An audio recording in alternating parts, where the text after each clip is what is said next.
Now I want to say on the front end, we got a large crowd out here. We want to do as best we can to make sure everybody gets heard. So we're now going to turn to you. There's two different types of questions we'll deal with.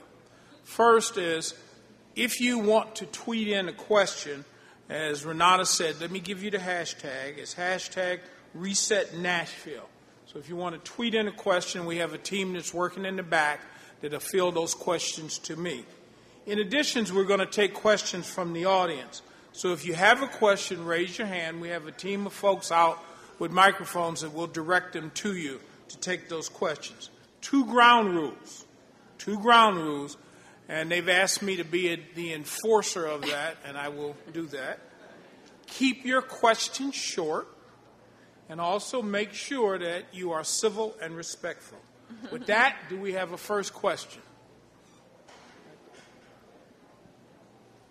There's no doubt that Nashville is a powerhouse of educational preparation. We are loaded with universities that are cutting edge in the preparation of teachers, pre-service, and also for graduate education.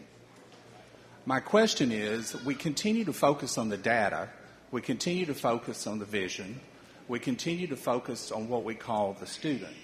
Is our focus actually where it needs to be in the fact that our students come to us continually with the same issues from rather large families and a very diverse culture?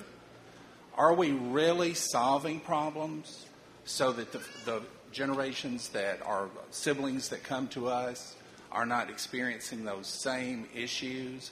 So the question is, are we addressing the global context of the family unit rather than just the individual student, and is the solution found in that single classroom? I will take that. One of the things that I believe is that as a community, we need to make sure that our members have access. And they have access to GED programs, they have access to good health programs, that they are knowledgeable, and that as a community we are supporting people and getting them the resources they need. One of the things we have to realize is not everyone in Nashville has a child in the school system. We have people that are single, they don't have kids, but still need support. So it's very important that we get support to all of our citizens in order to move the community. Question right here. Here we go, right here.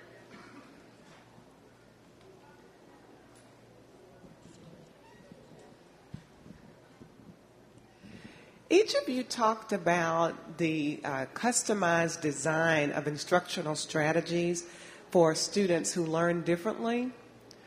Talk about how you empower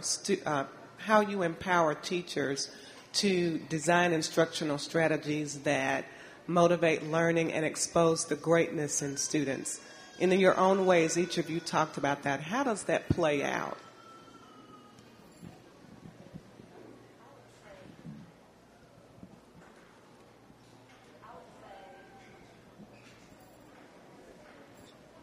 I think one of the things that we have found empowering of teachers, and it's actually been a huge recruitment tool, has been professional development.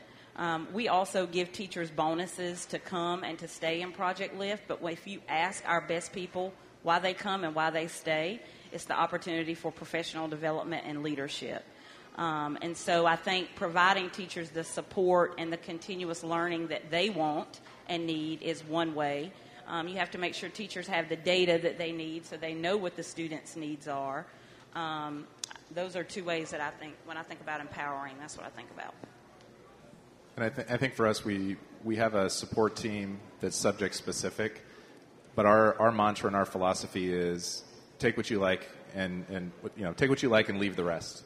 If you like what we're putting out and what we're putting out, we're trying to make best practice. But if you as the teacher, if it doesn't resonate or work with you, all we can do is put the opportunities in front of you and give you the knowledge and information. But at the end of the day, we're not mandating that you do X, Y, and Z in the classroom, because just like I believe at the school level and the classroom level, no one knows the kids better than the teachers, and the teachers are going to have the greatest insight on what's going to work for their individual set of kids. Hi. Okay, so I was one of those teachers that graduated from Vanderbilt Peabody College, so one of those teacher development programs. And we keep using the word best principals, best practice, best teachers. But at some point, how do we stop that word from being inflated?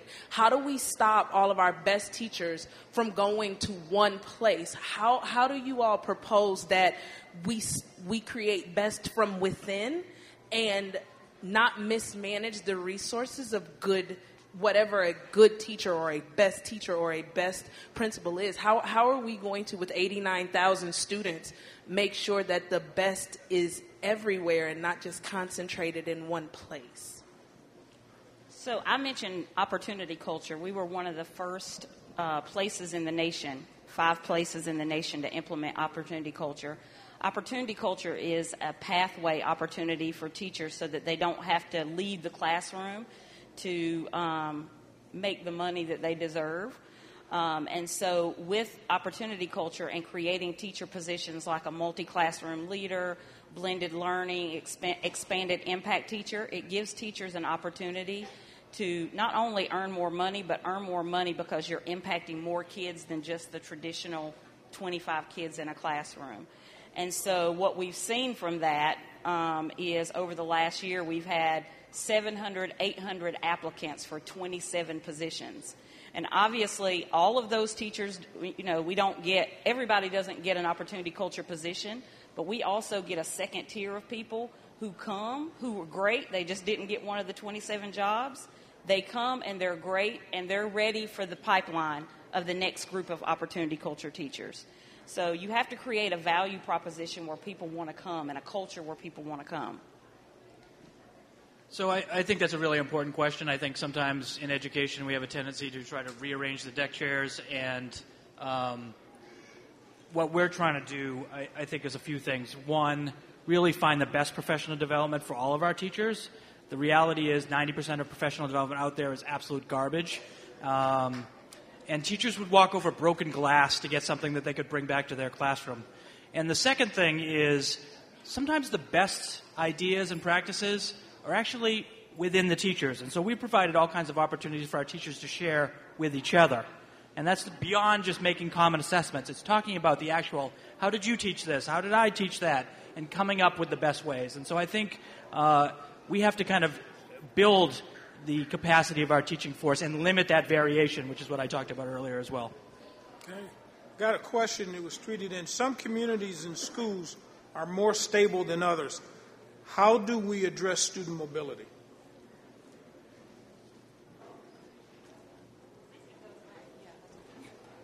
I think that goes back to the question that the gentleman had earlier to communities.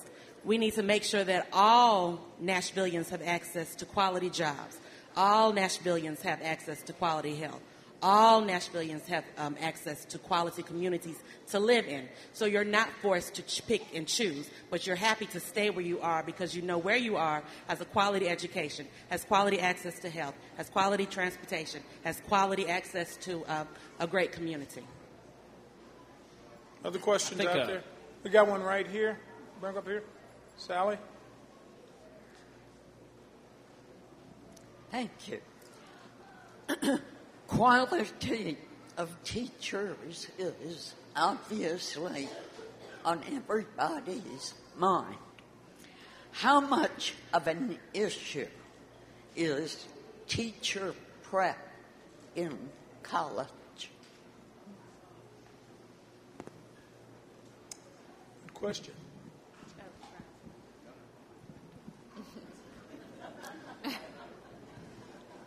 Hot potato, Mike. I think from our experience trying to find the very best educators nationally and bring them to Nashville, I think there are some institutions and programs that are getting it right, but there is a tremendous amount of variation within colleges of education, across colleges of education, that make the approach to that problem very complex. And I think it requires a much more sophisticated vision around what counts as highly effective instruction, and then coming to more of a consensus on what that in fact looks like. And then to go back to a question that was posed around mobility, I completely agree that we need robust supports for families within healthcare realms and across all areas of the community. But we also need schools in every neighborhood. So if a family has to move to be closer to their employment, then there shouldn't be a question of if that school that they're going to is good. And so we have to make sure that every classroom and every school is raising that excellence bar to where the mobility question for families is not a pressure point in the way that it currently is.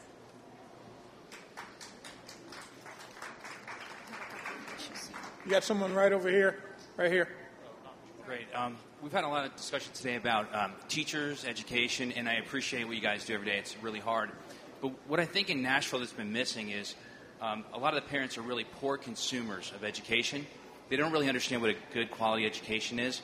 They just basically go almost blindly by what the district might tell them to do. And so I think that's one of the key reasons why we've had low performance over the years.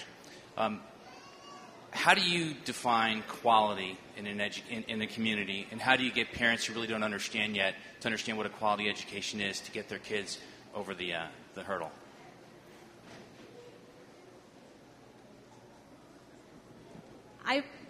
I'll take a first piece of that. I actually think parents know what quality is. I think that we have a system that does not transparently present all of the data, and I'm not just talking about achievement data, but all of the data that they need in order to find the best placement for their child. But I would argue that parents do know what a high-quality education is. And I think another important part of that is establishing that communication from community or parents into the schools and understanding, what's occurring in the schools and also what's appropriate for our students in our classrooms as well, and making sure that parents and community members understand those expectations and what's going on inside the classroom. I think just building that line of communication and just working through that all year is an important process rather than operating inside of a silo in isolation, but really trying to engage all the stakeholders in that. Can I just, the follow-up to that is, back here there's a board of all the schools in our district and our clusters, and there's comments on what's important to parents who are here today. And when I checked before we started this morning, there was no comments about academic rigor or anything along those lines. And so why is that the case?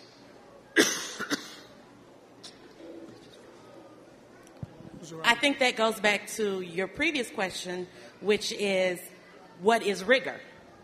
I think that's the conversation that we are debating in education. What is rigor? What does that look like? One of the things is that we need to make sure that our students are growing up and able to compete nationally and globally. It's not just what's good enough for a Robert Churchwell family. It's what's good enough for all families, no matter where they are, if they are mobile, because we know this is a mobile society for many reasons. We want to make sure that our students are very competitive no matter what. So more conversations about rigor, more education on what that looks like, and what the needs will be in the 21st century for our students. Oh, right over here. I've got a question. Whoa, sorry.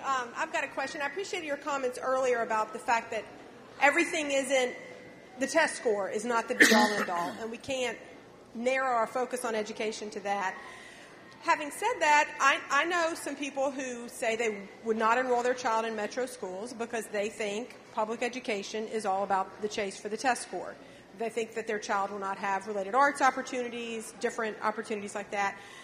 That hasn't been my experience. That hasn't been the experience of a lot of people I know in metro schools. But the fact is, when we show these graphs and we're talking about the best teachers, you're talking about the TVAS score that the teacher gets. When we talk about school improvement, we're looking usually to a number, to the TVAS score of the school or the test score of the school. And we have some very lauded schools in Nashville who are moving toward not hiring any art teachers, not hiring any math teachers, not hiring any foreign language teachers. And that's concerning to a lot of people. So my question is, I understand the data-driven instruction, but how do we make sure we are not just chasing that data point? How do you make sure that when you're going to say these are the best teachers, these are the teachers with the highest TVAS scores, these are the schools that have the most growth on the TCAP, and we're going to hold that up as the measuring point, we're not going to lose out all the things that parents want to see as part of their child's education? I think that's excellent, and I think that zooms out of districts and goes up the chain to a political realm. Because the theme that you're talking about is not just metro schools. This is across the nation. And so we need to look higher up at politics, and we need to pay attention to bills that are passed as it relates to student achievement and the impact that that has on teachers and their jobs and principals and their jobs. The one thing, as someone who had the data slides up there and as a parent who's about to send his son off into school, I want him to be at a place where he's loved. I want him at a place where he has all the curricular opportunities. But also as a taxpayer in Memphis, if we're going to spend about $1.2 billion on education, we need some measure of whether it's working or not. And I don't think that's too much to ask. And I think one way that our public dialogue needs to shift is we've got to be able to acknowledge that it's okay to talk about data and also care about things like music and art. And it's a part of a well-rounded education. And I think that's part of where the dialogue needs to evolve, because you put up a data slide, all of a sudden that's all you care about. Or if you talk about math or art or music, that's all you care about. But the reality is we care about both of those things. And we need to ensure that we're pushing our public leaders to have that kind of conversation as well. I just want to add also, we have to broaden our definition of data. When we think about data, oftentimes we think about just student achievement data. In LIFT, we look at teacher perception as a data point. We look at teacher attendance, student attendance. Students come to school a lot of times because of the art and the music teacher and the athletics. And so when we think about data, it has to be more than just a test score, because there are other leading indicators that will get you to the test score. Right here.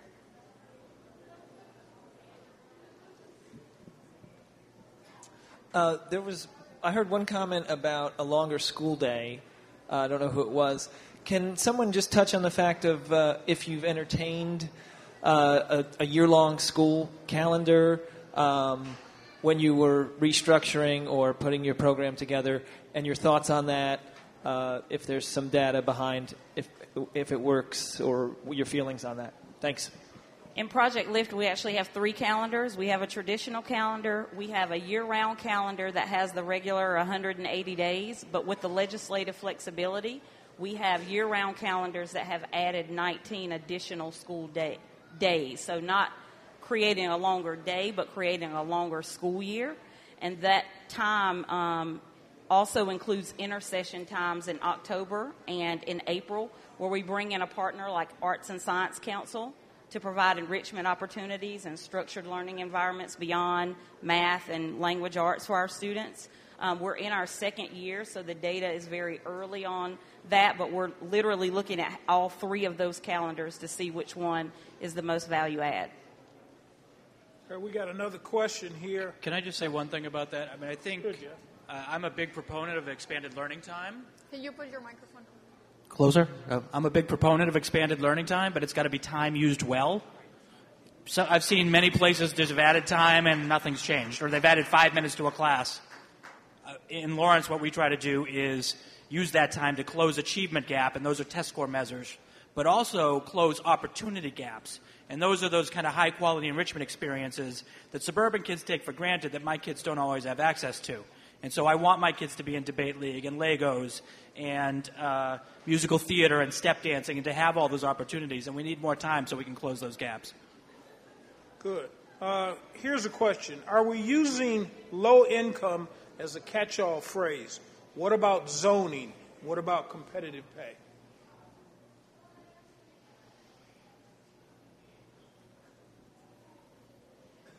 I think it's important for us to remember that students, no matter what their zip code, no matter what their zone or their income status, deserve a high-quality education. And that means an education where educators and parents and all stakeholders at the table have high expectations. We've been throwing around this word rigor and rigorous, and is it a bad thing or is it a good thing?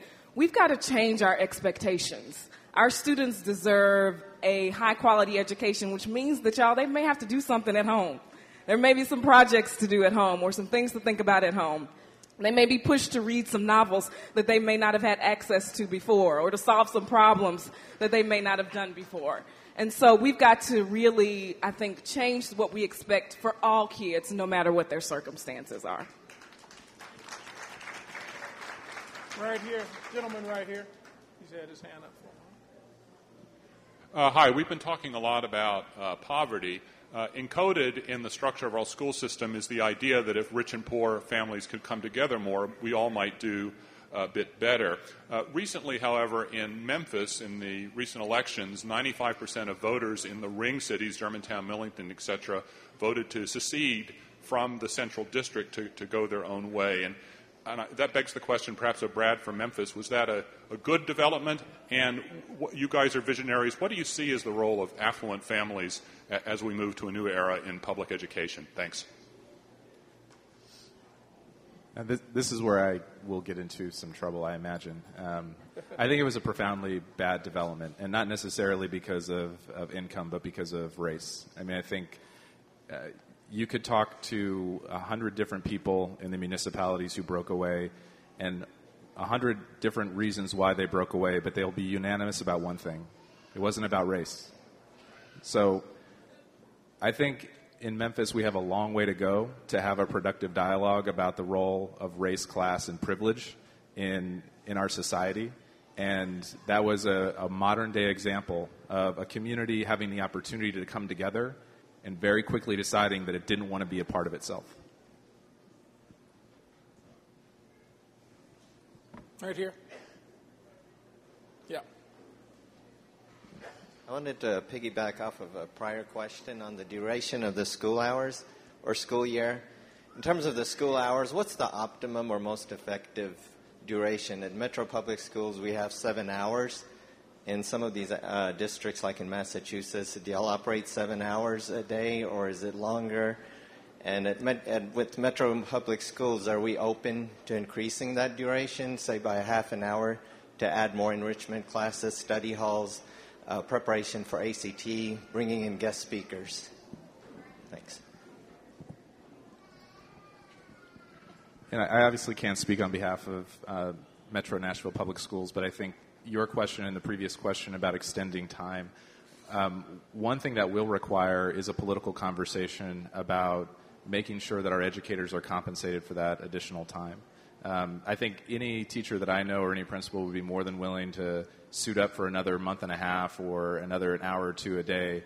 But if it's not going to come with an additional compensation, I think that would just be patently unfair. When we added extra time in our K-8 space, we allowed the principals working with the teachers and the parents to design what a longer school day would look like, and they had different kind of tiered choices and compensation that also reflected those tiers. So if they worked 1,500 hours, maybe they get a $5,000 stipend. If they only worked 1,300 hours, maybe they'd get a $2,500 stipend, and variations in between. Back there. I was just going to say, in Metro, we do have schools that have longer hours. They're called enhanced option schools. And instead of ending, these are elementary schools, and instead of ending at 3 o'clock, they go till 3:45. Hi, I'm wondering, in these 3 improvement models that we've seen, we're getting the public engaged in the discussion. Right now, what I'm hearing is that the people who are rolling up their sleeves already have their sleeves up to their shoulders. I'm wondering, in your communities, outside of direct stakeholders, the parents, the teachers, the administrators, how your communities have come into your schools and become engaged to give that extra muscle that these students need to be supported. I would love to have every student in my school have a computer, but they're going to need some help. And I'm wondering how your communities have accessed the public to help you improve your schools. And that kind of piggybacks on the last question. Teachers can obviously work extended days and extended years, but if Nashville's like Charlotte, there are so many out-of-school time partners, nonprofits that are just waiting to roll up their sleeves and get in with us. We just have to invite them to the table and give them some direction and opportunity to have access to kids. It doesn't always have to come from a teacher. If the kids are seeing the teacher for 7 hours a day, maybe it's time to see somebody else.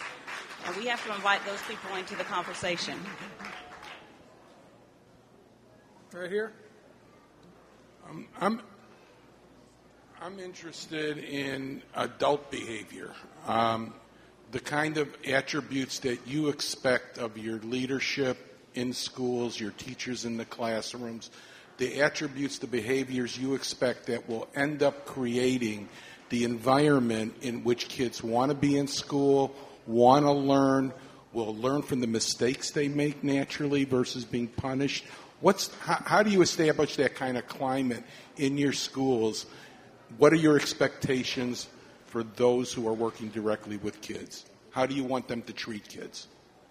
We actually went through a several-month-long process of establishing those values given the nature of the work that we do. And as part of our qualitative evaluation for all of our school leaders, one of the things we look at is climate and culture, and specifically a culture of joy. You know, when we walk into our schools, we don't want to just see order. That's a baseline level. We want to see adults and kids who love to be there, and that's our standard. And so we created values attached to that, being student-centered, leadership, teamwork, sense of possibility, and courage. And we more minutely defined those things so that we had a conversation as a team about exactly what that meant and what we needed to embody in order for our kids to get the kind of education they need.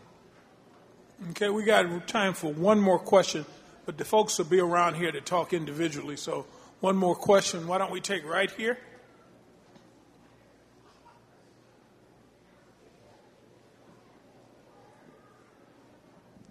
Hello. Good afternoon. My question to you is, how do we as parents engage? Up close. How do we as parents engage our leadership when I live in the Antioch, Tennessee area? My daughter attends STEM Prep Academy, and I don't even know who my school board council member is. I don't even know who to reach out to find out about the quality of education in my local community. So I do now, but I didn't know back then, and I think that's the problem. Sometimes with parents, they don't know who to ask questions to or who to get response from in regards to the quality of education in their local areas. So engagement is a reciprocal activity. I think it takes effort on behalf of both parts. The parent has to put themselves in a position to be communicated with and to be involved, and the public leader has to ensure that they're doing all they can to reach out. One of the things that we do in LIFT is we teach our parents some advocacy tools. We have some programs that we work through them with. Whenever I'm in a room with a parent, I am a parent. I take off the community superintendent hat and all the titles. I have 2 boys, and I talk to them and tell them the rules of the game. Because, quite frankly, some of the parents don't even know that there is a game, right? And as a middle-class parent, there are ways to advocate the system, and there are ways to advocate for your child that all parents deserve and need to know. And we try to put that information out to our parents and help them to get engaged.